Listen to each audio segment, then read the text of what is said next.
ನಮಸ್ತೆ. ಇವತ್ತು ನಾವು ಸೋಲಾಪುರ ಶೇಂಗದಾಣೆ ಚಟ್ನಿ ಅಂದರೆ ಭಾರಿ ಎಲ್ಲ ಕಡೆ ಫೇಮಸ್ ಅದ. ನಮ್ಮ ಸಿಸ್ಟರ್ ಒಬ್ಬರು ಸೋಲಾಪುರದಕ್ಕಿರ್ತಾರೆ, ಹೀಗಾಗಿ ಅವ್ರ ಕಡೆನೇ ನಾನು ರೆಸಿಪಿ ರೆಡಿ ಮಾಡ್ಕೊಂಡಿದ್ದೀನಿ. ಬರ್ರಿ ನೋಡೋಣ ಯಾವ ರೀತಿ ಮಾಡೋದಂತ.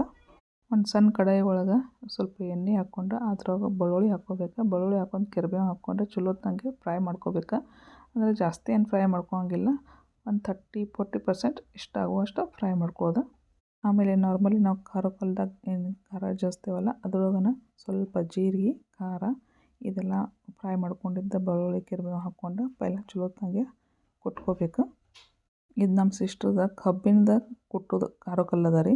ಇದ್ರೊಳಗನ ಫುಲ್ ಹೆವಿ ಇದೆ, ಇದ್ರೊಳಗನ ಕೊಟ್ಕೊಳಕತ್ತಾಳಾಕಿ. ಇದನ್ನು ನಾವು ಹುರ್ನಾರು ಕಲ್ನ್ಯಾಗ ಕಟ್ಕೋಬೋದು ಅಥವಾ ಕಲ್ನ್ಯಾಗ ಕೊಟ್ಕೋಬೋದು. ಇಲ್ಲ ನಿಮ್ಗೆ ಯಾವುದೋ ಆಪ್ಷನ್ ಇಲ್ಲ ಆಗಿತ್ತಂದ್ರೆ ಸ್ವಲ್ಪ ಮಿಕ್ಸರ್ನ್ಯಾಗ ಇದೇ ರೀತಿ ಸ್ವಲ್ಪ ಕಡಿಮೆ ಇಟ್ಕೊಂಡು ನಾವು ಮಾಡ್ಕೋಬೋದು. ಕರೆ ಕಲ್ನ್ಯಾಗ ಕುಟ್ಟಿದ್ದೇನು ಟೇಸ್ಟ್ ಬರ್ತದಲ್ಲ ಅದು ಮಿಕ್ಸಿನಾಗ ಬರಲ್ಲ. ಆಮೇಲೆ ಖಾರ ಎಲ್ಲ ಸಣ್ಣ ಮಾಡಿ ಆದ ಕೂಡಲೇ ಶೇಂಗದಾಣೆ ಮೊದಲೇ ಹುರ್ಕೊಂಡು ಇಟ್ಕೊಂಡಿದ್ದು ಆ ಶೇಂಗದಾಣೆ ಹಾಕ್ಕೊಂಡು ಇದ್ರೊಳಗೆ ನೋಡಿರಿ ಜಸ್ಟ್ ಇದೇ ರೀತಿ ನಾವು ಕೊಟ್ಕೋಬೇಕು. ಅದು ಸಣ್ಣ ಹಾಕ್ಕೊತನ ಹೋಗ್ತದ. ಫ್ರೆಶ್ ಏಕದಮ್ ಇದು ಹುರಿದಿದ್ದನ್ನು ಶೇಂಗದಾಣೆ ಯೂಸ್ ಮಾಡಿದ್ದೀವಿ.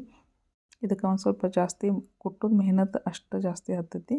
ಕರೆ ಶೇಂಗದಾಣೆ ತಿನ್ನಬೇಕಾದ ಚಟ್ನಿ ಸೂಪರ್ ಆಗ್ತೈತಿ. ಯಾಕಂದ್ರೆ ಶೇಂಗದಾಣೆ ಚಟ್ನಿ ಅಂದ್ರೆ ಪ್ರತಿ ದಿನ ನಮ್ಮ ಮನೆಯಲ್ಲಿ ಬೇಕು.